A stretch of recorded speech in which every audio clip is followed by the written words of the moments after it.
Здравствуйте, друзья! Сегодня я буду делать большой эксперимент. Я постираю одеяло из натурального пуха при экстремальных условиях, при 60 градусах и при максимальном числе оборотов 1600. Зачем я хочу сделать такой эксперимент? Я уже делала видео про то, как постирать пуховую подушку, как постирать зимний пуховик, чтобы не было комков, чтобы все хорошо высохло. Но дело в том, что вот касательно подушек и одеял, ткань, в которой находится пух, не всегда очень хорошо отстирывается. Особенно эта желтизна видна на подушке, но на одеяле у меня, вот посмотрите, тоже. Здесь довольно-таки желтый край. Покажу поближе. Вот в контрасте, возможно, будет лучше видно. И на 40 градусах ткань не отстирывается очень хорошо. Поэтому я хочу поэкспериментировать при 60. Но деликатный режим у меня не позволяет выставить 60 градусов. И я буду стирать на режиме стирки хлопка обычного. И, соответственно, автоматически выставляется 1600 оборотов. Плюс, конечно же, есть при таком количестве оборотов то, что пух он быстрее просохнет. Но, опять же, нужно посмотреть, что же будет все-таки с одеялом при таких условиях стирки. Сразу скажу, что зимнюю одежду, зимние пуховики не советую экспериментировать с ними и стирать при таких условиях, потому что ткань на пуховике, на зимней одежде, она может быть более чувствительная. И режим хлопка, допустим, у меня предусматривает 3-часовую стирку. Это очень много, и ткань может просто на пуховике затереться. И он будет чистым, но немножко потертым. Поэтому интенсивную стирку лучше всего, если вы хотите поэкспериментировать, как и я, использовать для подушек и одеял. Я выставила режим стирки для хлопка 60 градусов. У меня максимальный объем для стирки предусматривает 8 килограмм. Я поставила двойное полоскание, чтобы все хорошо прополоскалось и не было остатков моющего средства. И получается у меня вот здесь вот автоматически 1600 оборотов. Я оставлю такое количество, потому что я хочу, чтобы пух был максимально хорошо отжат и одеяло очень быстро высохло. Важный момент. Сколько же нужно класть моющего средства? Вы мне писали, что для стирки подушки я использовала в своем видео маловато моющего средства и, скорее всего, подушка хорошо не отстиралась.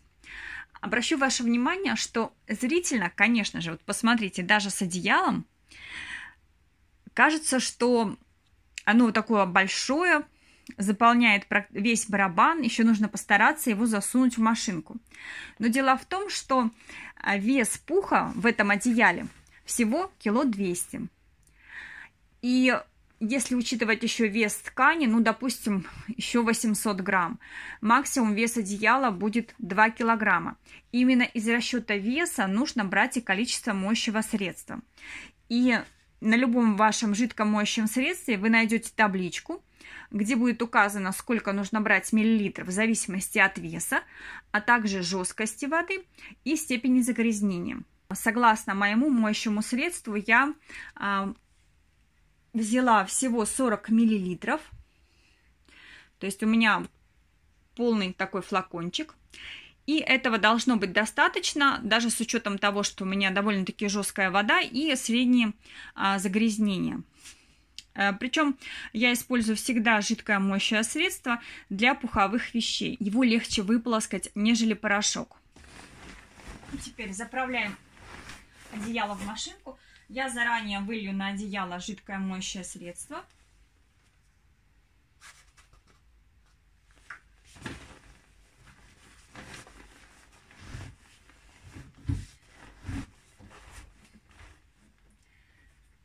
И приступаем к стирке.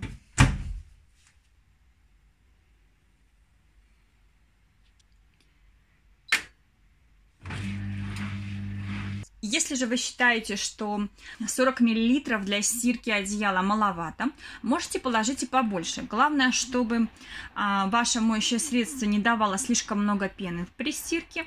И потом просто прополоскайте одеяло несколько раз. Допустим, при стирке самой вы сделали двойное полоскание, вот как я здесь выставила.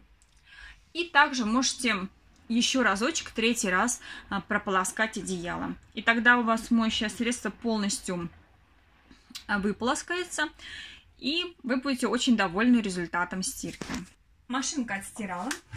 Посмотрим, какой же у нас получился результат после такой экстремальной стирки для пухового одеяла. Могу сказать, что оно очень хорошо отжато. Прям супер. Высохнет оно, конечно же, в разы быстрее, нежели если вы будете использовать там 600 или 800 оборотов. То есть 60 градусов было очень правильным решением. И ткань, в которой находится пух, очень хорошо простиралась. И теперь самый важный момент, как же все-таки высушить одеяло. Скажу честно, что независимо от того, что вы стираете, подушки, одеяло, либо же зимние пуховые вещи, а я стираю уже много лет такие вещи, комки образуются после стирки всегда. И самое главное, знать один супер способ, как эти комки буквально за несколько минут убрать, чтобы вещь просохла быстро и была такой пышненькой, как новая. Одеяло лучше всего сушить на вот такой стойке. В таком случае оно будет лучше всего вентилироваться со всех сторон. И, конечно же, одеяло нужно сушить в горизонтальном положении, потому что если оно у вас вот так вот будет свисать, пух, даже если вы его разобьете, сейчас я вам покажу, как это сделать, он все равно будет сбиваться вниз под действием силы тяжести. И вот здесь вот, конечно, он будет просыхать значительно дольше. У меня есть две такие стойки, поэтому я распределю одеяло горизонтально на эти стойки, а оно быстро высохнет. Если у вас их нет, можно использовать, допустим, стулья со спинкой и часть одеяла накинуть на стулья, либо просто одеяло накинуть на диван со спинкой. И то есть спинку использовать как опору. А теперь посмотрите, какие у нас получились комки пуха. Пух очень даже хорошо сбился. И теперь, когда одеяло еще мокрое, очень важно разбить вот эти вот образовавшиеся комки пуха. Можно это сделать с помощью обычной вешалки. Вот так вот пройтись по всему одеялу. Можно также использовать выбивалку для ковров и боковой стороной также простучать. У меня есть такая вот массажка. Я частенько пользуюсь ей и тоже прохожусь по мокрому пуху и полностью его разбиваю. Если вы хотите более эффективно и быстро все проделать, можно сложить одеяло в 2 раза, как я это сделала, и вот в двойной слой простучать. Я сейчас быстренько пройдусь, простучу весь пух и покажу, что получается в результате. Эффект, конечно же, потрясающий. Если же у вас есть пуховик, которым пух сбился в комки после стирки, и вы не знаете, что с этим делать, то можно воспользоваться этим же способом и буквально за 5 минут разбить все комки, даже когда пуховик сухой. Если вам интересно, у меня есть отдельное видео на эту тему, ссылочку я размещу под данным роликом.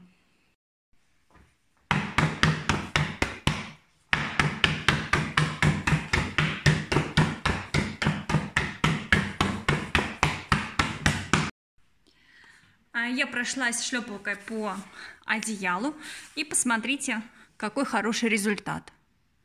То есть видно и снизу, и вот сверху пух очень хорошо распределился.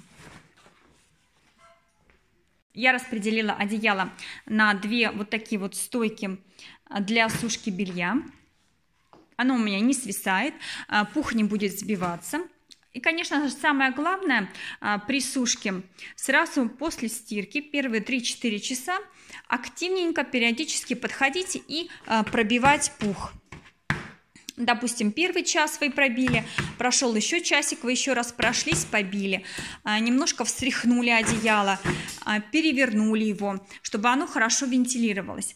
И тогда одеяло у вас очень быстро просохнет, будет пышным, пух не будет заветриваться, и не будет неприятного какого-то запаха из-за того, что пух не очень хорошо и быстро просыхает. Как видите, стирка при 60 градусах и на самых высоких оборотах 1600 прошла удачно. Ткань верхняя очень хорошо простиралась. Плюс пух великолепно отжался, и одеяло высохнет значительно быстрее. Причем самое интересное, при 60 градусах вы хорошо продезинфицируете одеяло. То есть различные микроорганизмы, какие-то пылевые клещи и бактерии, которые со временем начинают размножаться именно в пухе, в одеяле, вы их нейтрализовали за счет высокой температуры.